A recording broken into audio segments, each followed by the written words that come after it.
ফায়ুতরাকু মিন মাতারিক মিন হাদিদ, লোহার একটা হাতুড়ি থাকবে, এক হাতুড়ির বাড়িতে মাথাটা ছিন্ন বিচ্ছিন্ন হয়ে যাবে, দেহটা জমিনের মধ্যে ঢুকে যাবে, তার চিৎকারে ওই কবরস্থানটা থার থার করে কাঁপবে, কিন্তু কেউ শুনবে না। এজন্য মাঝে মাঝে কবরস্থানে দেখবেন গরু বেঁধে রাখলে রশি টুসি সিরা গরু দেয় দৌড়, আছে না নাই? ফাতাখতালিফা আদলাউহু, দেহের এই পাজরগুলো ডান দিকের পাজর বাম দিকে যাবে, বাম দিকের পাজর ডান দিকে আসবে, পুরো দেহটা পাউডার হয়ে যাবে। তার এক একটা চিৎকারে পুরো কবরস্থান থার থার করে কাঁপবে। এজন্য বিশ্বনবী বলতেন কবর হলো জাহান্নামের প্রথম স্টেশন, কবর হলো আখিরাতের প্রথম স্টেশন। কবরের এই স্টেশনে যদি মাফ পাওয়া যায়, সামনে যতগুলো স্টেশন পার হতে হবে সবগুলারে সহজ করে দিবে কে? আর কবরের স্টেশনে যদি গন্ডগোল লাগে, সামনে আরো গন্ডগোল আছে না নাই? বেশি না কম? এজন্য বিশ্বনবী বলতেন আল কবর ইম্মা রাউদাতুম মিন রিয়াদিল জান্নাহ আও হুফরাতুম মিন হুফারিন নার। কবর হয়তো কারো জন্য জান্নাতের বাগান, কিংবা কারো জন্য জাহান্নামের গর্ত। আমরা আল্লাহর কাছে দোয়া করি, আল্লাহ আমাদের সকলের কবরগুলোরে জান্নাতের বাগান বানিয়ে দাও।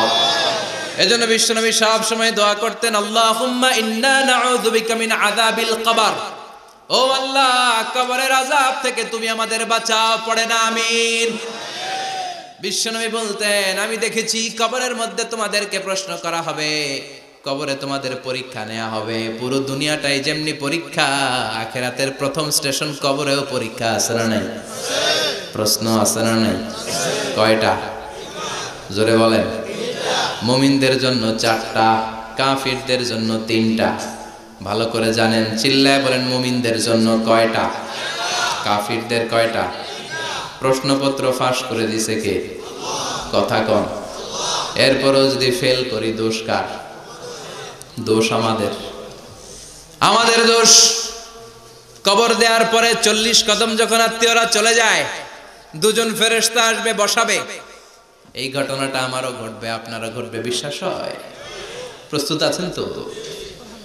বসিয়ে দেওয়া হবে।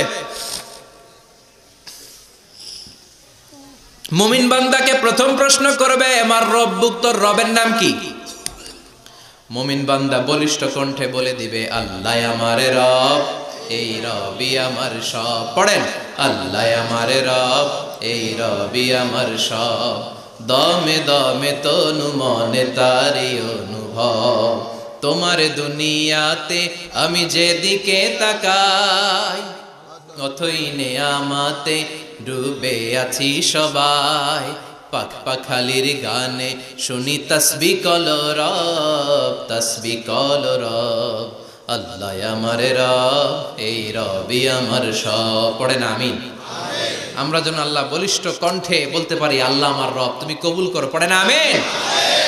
প্রথম প্রশ্ন খালাস। দ্বিতীয় প্রশ্ন, আমা দীনুক, তোর দিনের নাম কি, ধর্মের নাম কি? চিৎকার দিয়ে আমরা বলবো আমাদের ধর্মের নাম। তৃতীয় প্রশ্ন করা হবে, মান হাযার রাজুল, দেখো তো এই লোকটারে চিনো কিনা, এই লোকটারে চিনা চিনা লাগে কিনা।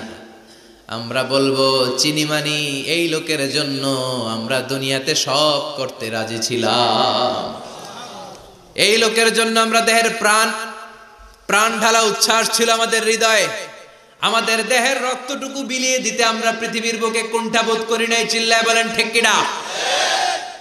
এই নবী আমাদের পেয়ারা নবী, চাঁদের চেয়েও সুন্দর তুমি, নবী আমার কামলিওয়ালা,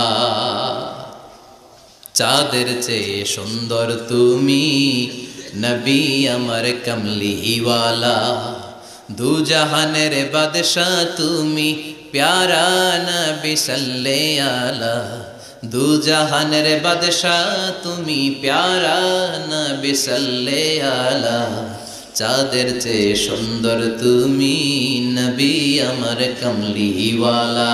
পড়েন আল্লাহু আকবার। আমরা বলবো এটা আমাদের কামলিওয়ালা নবী, এই নবীর অনুসরণ আমরা করেছি, এই নবীর কথা আমরা দুনিয়ায় মেনেছি। তার মানে প্রথম প্রশ্নেও পাস, দ্বিতীয় প্রশ্নেও পাস, তৃতীয় প্রশ্নেও পাস। এবার মুমিনদের জন্য এক্সট্রা একটা কোশ্চেন আছে না নাই? 4 নাম্বার প্রশ্নটাও জেনে রাখেন, কবরে কাজে লাগবে। তখন জিজ্ঞেস করা হবে ওমা ইলমুক, ওমা ইলমুক, what is the source of your knowledge, what is the source of your answer. এই যে 3টা প্রশ্নের উত্তর দিতে পারলা বাঘের বাচ্চার মতো, তথ্যসূত্র কি, হোয়াট ইজ দ্য রেফারেন্স, কোত্থেকে শিখছো, কোত্থেকে শিখেছেন বলে আসতে হবে। আমরা বলবো আমরা কোরআন থেকে শিখেছি, হাদিস থেকে শিখেছি, মাহফিলগুলোতে জেনেছি, বয়ানগুলো থেকে শিখেছি। পড়েন সুবহানাল্লাহ। 4টা প্রশ্নের উত্তর যখন আপনি দিয়ে দিবেন, ফেরেশতারা বলবে আহলান ওয়া সাহলান, কংগ্রাচুলেশন। কি বলবে? আহলান ওয়া সাহলান মানে কংগ্রাচুলেশন, খোশামদেদ, খোশামদেদ, খোশামদেদ। ওয়ায়ুফসাহু লাহু কবরুহু 70 যিরান, কবরটারে 70 হাত লম্বা করে দেয়া হবে। ওয়ায়ুফতাহু লাহু বাবুন ইলাল জান্নাহ, জান্নাতের দিকে একটা দরজা সেট করে দেয়া হবে। ওই জায়গা দিয়ে, দরজা দিয়ে জান্নাতের এয়ার কন্ডিশনের ঘরগুলো থেকে ঠান্ডা হিমেল বাতাস আর সুগন্ধ এসে কবরটারে আমোদ করে দিবে। ওয়ায়ুলবাসু মিন লিবাসিল জান্নাহ, জান্নাতের চমৎকার একটা পোশাক পরিয়ে দেয়া হবে। আর বলা হবে নাম কানাউমিল আরুস, বাসর রাতে বর যেমনি কনেকে নিয়ে আনন্দের ঘুম দেয়, তুমিও একটা ঘুম দাও। সুবহানাল্লাহ পড়ে। নাম কানাউমিল আরুস, বাসর রাতে বর যেমনি কনেকে নিয়ে ঘুমায়, ঘুমাও ঘুমাও। মধুর একটা ঘুম আপনার সেদিন হবে। ইসরাফিলের সিঙ্গার আওয়াজ, ওই হুইসেল বাজার আগ পর্যন্ত ওই ঘুম কেউ আপনার ভাঙাতে পারবে না। আল্লাহ কবরের 4টা প্রশ্ন, এগুলোর সঠিক উত্তর দিয়ে জান্নাতের পোশাক পরে আমরাও যেন ঘুমিয়ে থাকতে পারি, তৌফিকে দাও। আর জোরে পড়েন আমিন। এবার নাস্তিকদের পালা, বামপন্থীদের পালা, রামপন্থীদের পালা, ইসলাম বিরোধীদের পালা, কোরআন বিরোধীদের পালা, নবী বিরোধীদের পালা। ওদের সামনে 2জন ফেরেশতা আসবে, আসওয়াদান আজরাকান, আসওয়াদান আজরাকান, নীলাভ চোখ, কালো গাত্র বর্ণের, নীলাভ চোখ, চোখগুলো নীল, গায়ের কালার হবে কালো। তাহলে কি ভয়ঙ্কর চেহারা হবে ফেরেশতা 2জনের। এসে বলবে ওঠ, বস, মার রব্বুক, তোর রবের নাম কি? কয় জানি না। কি কয়? জানি না। লা আদরি, আমি জানি না। আমি অমুক নেতার পিছনে পিছনে ঘুরতাম, খালি এটা মনে আছে। আমি মাও সেতুংকে নেতা মানতাম, আমি কার্ল মার্কসকে নেতা মানতাম, আমি নেতা খেতাদের পিছনে ঘুরতাম। রব কি, ইসলাম কি, দিন কি, কিচ্ছু আমি জানি না। মাফ চাই, জানি না। দ্বিতীয় প্রশ্ন, আমা দিন, উত্তর ধর্মের নাম কি? কয় আমার কোনো ধর্ম নাই, আমার কোনো ধর্ম নাই, আমি হলাম নাস্তিক। আমি কি? কথা বলেন, আমি কি? আমি 1 প্যাকেটের বিরিয়ানির সন্ধান পাইলে শাহবাগের প্রজন্ম চত্বরে যায় ডান্স দিতাম। এরকম ডাকাইত আছে না নাই? ওমা দিন, উত্তর ধর্ম কি? কয় জানি না, মাফ চাই, আমি কিচ্ছু জানি না, ধর্ম টর্ম নাই আমার, আমি নাস্তিক। ফেরেশতারা বলবে ও তুমি নাস্তিক, দাঁড়াও আর একটা বাকি প্রশ্ন, এরপরে খেলা শুরু। ঠিক কিনা? 3 নাম্বার প্রশ্ন, ওমান হাযার রাজুল, এই লোকটাকে চিনো কিনা দেখো। নাস্তিক বলবে না চিনি না, তবে নাম শুনেছি, ওনার বিরুদ্ধে আমি ব্লগে লিখতাম। এরকম ব্লগার আছে না নাই? ওনার পারিবারিক জীবন নিয়ে আমি মানুষের মধ্যে সন্দেহ উস্কে দিতাম। ওনার পুত পবিত্র চরিত্রের ব্যাপারে আমি দুনিয়ার বুকে মন্দ কথা বলতাম। ওনারে আমি গালি দিতাম, আমি ছিলাম ওনার বিরুদ্ধ শক্তি, ওনার পক্ষের কোন শক্তি আমি ছিলাম না, আমি সব সময় ওনার বিপক্ষে ছিলাম। ফেরেশতারা বলবে হায় হায়, তুই তো 00, 100তে কত পাইছে? কথা কম। লা দারাইতা ওয়ালা তালাইতা, কিছুই পারলি না, তুই তো পোড়া কপাল। ফায়ুতরাকু মিন মাতারিক মিন হাদিদ, লোহার একটা হাতুড়ি থাকবে, এক হাতুড়ির বাড়িতে মাথাটা ছিন্ন বিচ্ছিন্ন হয়ে যাবে। দেহটা জমিনের মধ্যে ঢুকে যাবে, তার চিৎকারে ওই কবরস্থানটা থার থার করে কাঁপবে, কিন্তু কেউ শুনবে না, মানুষ আর জিন ছাড়া সবাই শুনবে। এজন্য মাঝে মাঝে কবরস্থানে দেখবেন গরু বেঁধে রাখলে রশি টুসি সিরা গরু দেয় দৌড়, আছে না নাই?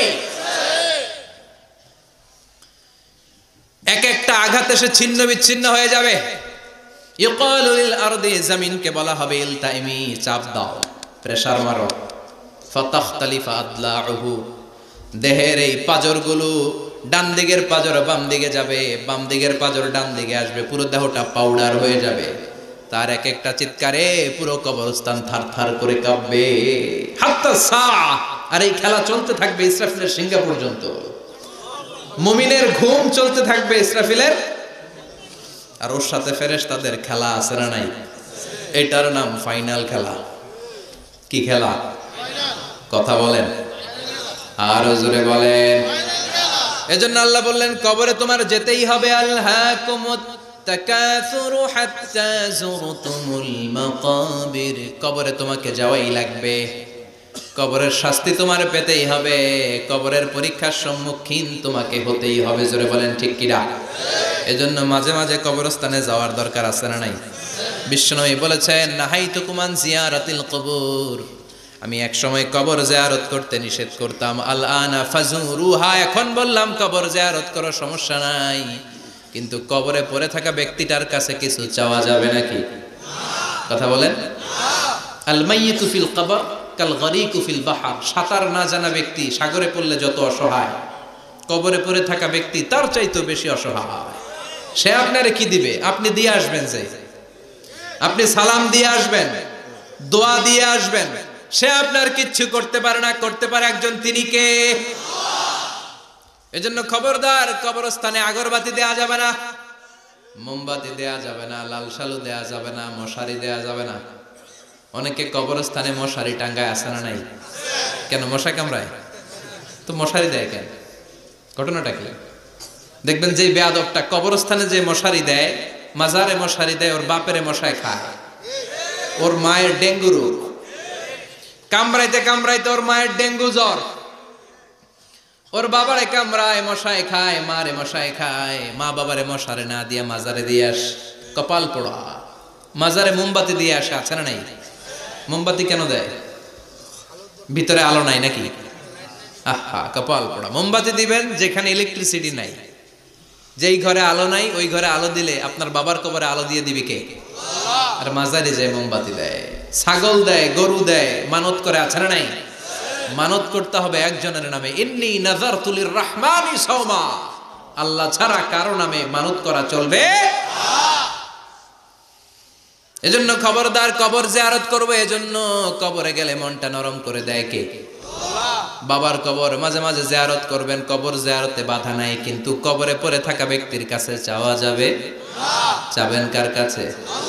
বিশ্বনবীর কবরের সামনে যে যদি কিছু চান, সৌদি আরবের পুলিশ পিটায়া মসজিদ থেকে বের করে দিবে। বিশ্বনবীর কবরের সামনে হাত পাতলে হাতে বাড়ি মারে, আছে না নাই? দেখছেন না?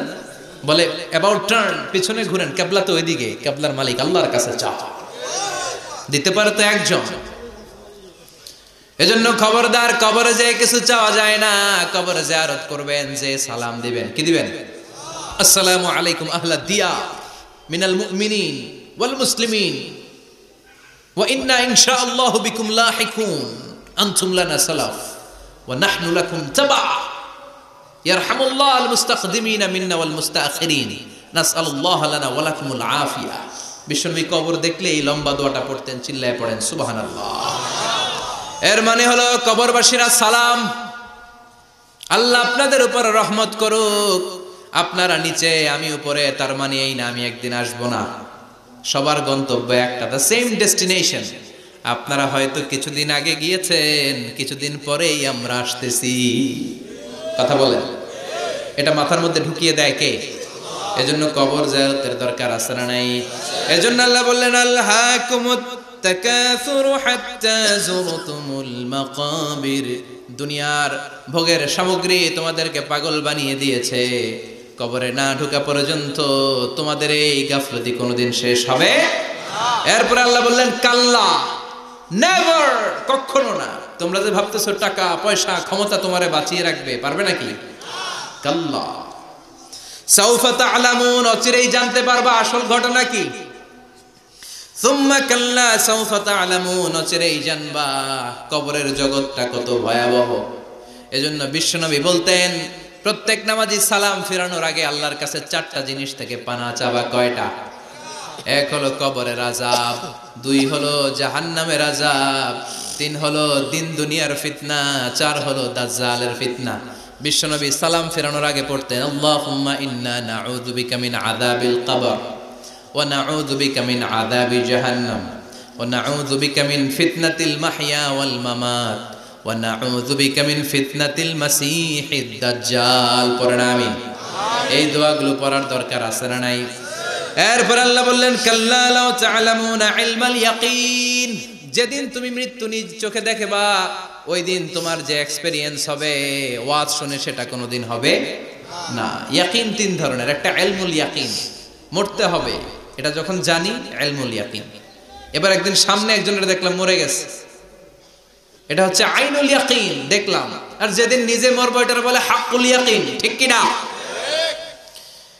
এজন্য আল্লাহ বললেন গোলাম লা তারাবুন্নাল জাহিম, সেদিন কবর তোমরা দেখবা, সেদিন জাহান্নামের টকবগে আগুন তোমরা দেখবা। জাহান্নামের আগুন দুনিয়ার আগুনের মতো নাকি? কথা কন। জাহান্নামের আগুনকে আল্লাহ বলেছে নারুল্লাহ, এটা আল্লাহর আগুন। কার আগুন? গ্যাসের চুলা দিয়ে আমরা ঘরে যে তরকারি পাকাই যে আগুন দিয়ে, এই আগুন জাহান্নামের আগুন একরকম? 70 গুণ বেশি তেজ ওরা। দুনিয়ার আগুন হাতে লাগলে হাত জ্বলে, পায়ে লাগলে পা জ্বলে। জাহান্নামের আগুন দেহের যেখানেই লাগুক না আগে কলিজাটা জ্বলে যাবে। আগে কোন জায়গাটা জ্বলবে? নারুল্লাহিল মুকাদা আল্লাতী তাত্তালিউ আলাল আফইদা, আগে কলিজাটা ছারখার। সেদিন তোমরা সেই ভয়ঙ্কর দোজখ দেখবা। সুম্মা লাতারাবুন্নাহা আইনাল ইয়াকিন, চাক্ষুষ দেখবা। সুম্মা লাতুসআলুন্না ইয়াওমা ইদিন আনিন নাঈম, সেদিন আল্লাহর দেয়া সবগুলো নেয়ামতের ব্যাপারে তোমাদের জিজ্ঞেস করবে কে?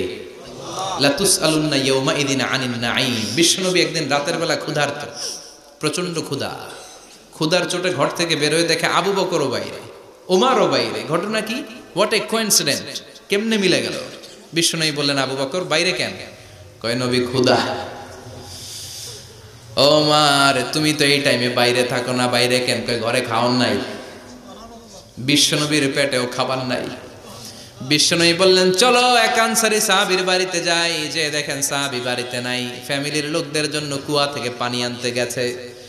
পানি এনে দেখে বিশ্বনবী আর আবু বকর ওমর দাঁড়ানো। সাহাবী বলে ও নবী, গভীর রাতে আপনি আমার বাড়িতে এসেছেন, আমার চেয়ে সৌভাগ্যবান এই মুহূর্তে পৃথিবীতে কেউ নাই। ও নবী কি মেহমানদারি করব? বিশ্বনবী বললেন যা আছে তাই নিয়ে আসো। সাহাবা খেজুর বাগান থেকে খেজুরের ডাল ভেঙে আনলেন। ওই ডালের মধ্যে বিশ্বনবী কত প্রামাণ্য বর্ণনা দিচ্ছেন। বিশ্বনবী বললেন খেজুরের ডালে আছে কিছু কাঁচা খেজুর, কিছু পাকা খেজুর। আমরা 3 জন মিলে টানাটানি করে খেতে লাগলাম, ক্ষুধায় অস্থির। আমাদের সামনে ছাগল জবাই করা হলো, আগুনে ঝলসে গোশতগুলো দেয়া হলো, 3 জন মিলে ভাগ করে খেলাম। বললাম আবু বকর এতক্ষণ ক্ষুধার্ত ছিলা, ক্ষুধা দিছিল কে? এখন তোমার পেটে ক্ষুধা আছে নাকি? কয় নাই। এই নিয়ামত তোমার দিল কে? সুম্মা লাতুসআলুন্না ইয়াওমা ইযিন আনিন নাঈম। বিশ্বনবী বললেন ও আবু বকর এই যে নিয়ামত এই মাত্র খেলা, এই নিয়ামতের ব্যাপারেও তোমারে জিজ্ঞেস করবে কে? তাইলে প্রতিটি নিয়ামতের ব্যাপারে ইন দ্য ডে অফ জাজমেন্টে প্রশ্ন আছে না নাই? নিয়ামত আল্লাহ আমাদেরকে কম কম দিছে, তাই না? কথা কন, কথা কন। ঠিক যেই মুহূর্তে আমরা এখন সুস্থ, অসুস্থ হয়ে হসপিটালে পড়ে আছে না নাই? মৃত্যুর সাথে কঠিন পরিস্থিতিতে পড়ে আছে, এরকম আছে না নাই? এজন্য আল্লাহ বললেন ওয়া ইন তাউদ্দু নি'মাতাল্লাহি লা তুহসুহা, এত নিয়ামত দিয়েছি গুণে শেষ করা যাবে না। কিয়ামতের দিন এই নিয়ামতগুলোর ব্যাপারে পাই টু পাই আমাদের কাছে হিসাব চাইবে কে? কথা কন। 5টা বিষয়ের হিসাব চাইবে। নাম্বার 1 আন হায়াতিহি ফিমা আফনা, তোমার জীবনটাকে তুমি কোন কাজে লাগিয়েছো? এটা হচ্ছে কমন কোশ্চেন। কবরের প্রশ্ন আমাদের 4টা, আর কিয়ামতের ময়দানে কয়টা? কথা কন। নাম্বার 1 জীবন দিয়েছে, জীবন কোন কাজে লাগিয়েছো? নাম্বার 2 জীবনে যে যৌবন আছে যৌবনটারে কোন কাজে লাগিয়েছো? ঠিক কি না? যৌবনের ইবাদত আল্লাহর কাছে বড় প্রিয়। যুবক যারা নামাজ পড়ে, বুড়ো হলে নামাজ পড়তে না পারলেও আমল নামায় নামাজের সওয়াব দিবে কে? সুবহানাল্লাহ কইবেন না? পেনশন স্কিম, এটা কি বলে? After service appreciation. 30 বছর গভর্নমেন্ট জব করার পরে বয়স হচ্ছে 60, আর করতে পারেন না, তখন একটা বান্ডেল, এক বান্ডেল টাকা আপনারে দিয়ে দিবে। পেনশন স্কিম, জাতিকে সার্ভ দিয়েছেন, এখন পারেন না, তারপরেও টাকা আছে না নাই? এটাকে বলে আফটার সার্ভিস অ্যাপ্রিসিয়েশন। এত সার্ভিস যে দিয়েছেন, অ্যাপ্রিসিয়েশন। এজন্য যুবক যারা এখন নামাজ পড়ো, ইসলামের পক্ষে থাকো, বুড়ো বয়সে কোমরে ব্যথার কারণে নামাজ পড়তে না পারলেও পেনশনের মতো আমল নামায় সওয়াব দিবে কে? আবার 7 শ্রেণীর ব্যক্তিকে কিয়ামতের ময়দানে রব্বুল আলামিন আরশের নিচে ছায়া দিবেন। ওই 7 শ্রেণীর মধ্যে যুবক শ্রেণী একটা আছে, যেই যুবক তার যৌবনে আল্লাহর ইবাদত করেছে। পড়েন সুবহানাল্লাহ। যৌবনটা আল্লাহর ইবাদতে কাটিয়েছে, তার জন্য স্পেশাল আল্লাহর আরশের নিচে ছায়া আছে না নাই? এই 7 শ্রেণীর মধ্যে 2 শ্রেণীরই যুবক। একটা হচ্ছে যে যুবক বয়সে ইবাদত করেছে, আরেকটা হচ্ছে যে যুবক কোন মেয়ের সাথে পাপ কাজের অফার পেয়েও বলেছে ইন্নী আখাফুল্লাহ, নিশ্চয় আমি ভয় পাই একজনকে, তিনি কে? চিল্লায় বলেন কে? যাদের হৃদয়ে আছে আল্লাহর ভয়, তারা কবু পথ ভুলে যায় না।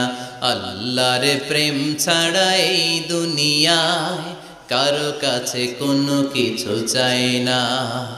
রাতের আধারে যারা সেজদাতে রয়, দু চোখের শ্রুতে নদী যেন বয়। ছলনার হাছানি যতই ডাকুক, পেছনে ফিরেও সে তাকায় না। যাদের হৃদয়ে আছে আল্লাহর ভয়, তারা কবু পথ ভুলে যায় না। ঠিক কিনা? আল্লাহর ভয় অন্তরে থাকার দরকার আছে না নাই? এজন্য এই 5টা প্রশ্নের উত্তর না দিয়ে কোনো বনি আদম কিয়ামতের দিন পা নাড়াতে পারবে? আল্লাহ আমরা যেন প্রশ্নগুলোর উত্তর সঠিকভাবে দিতে পারি, তুমি তৌফিক দাও। এজন্য দুনিয়ার মোহে পড়ে থাকা যাবে না, কবরের চিন্তা থাকার দরকার আছে না নাই? কবর নিয়ে ভাবতে হবে। কবর is a reminder for every মুসলিম। এই কবর, গ্রেভিয়ার্ড, কবরস্থানগুলো আমাদের জন্য রিমাইন্ডার। প্রতিদিন অ্যানাউন্স হয় অমুক এলাকার অমুক ভাই আমাদের মধ্যে দুনিয়ায় নাই, তারপরেও আমাদের টনক নড়ে না। ঠিক কিনা? এজন্য আল্লাহ বলেছেন আলহাকুমুত তাকাসুর, তোদের টনক নড়বে না হাত্তা যুরতুমুল মাকাবির, যতদিন না তোমরা কবরের ভেতরে না ঢুকবে। আমরা যেন কবরের প্রশ্নের জন্য প্রস্তুতি নিতে পারি, কবরের জন্য প্রিপেয়ার্ড থাকতে পারি। আল্লাহ তুমি তৌফিক দাও। আর জোরে পড়েন আমিন। আখিরাতের প্রশ্নগুলো যেন আমরা সুন্দর করে উত্তর করে জান্নাতের অধিকারী হতে পারি। আল্লাহ তুমি তৌফিক দাও। আর জোরে পড়েন আমিন।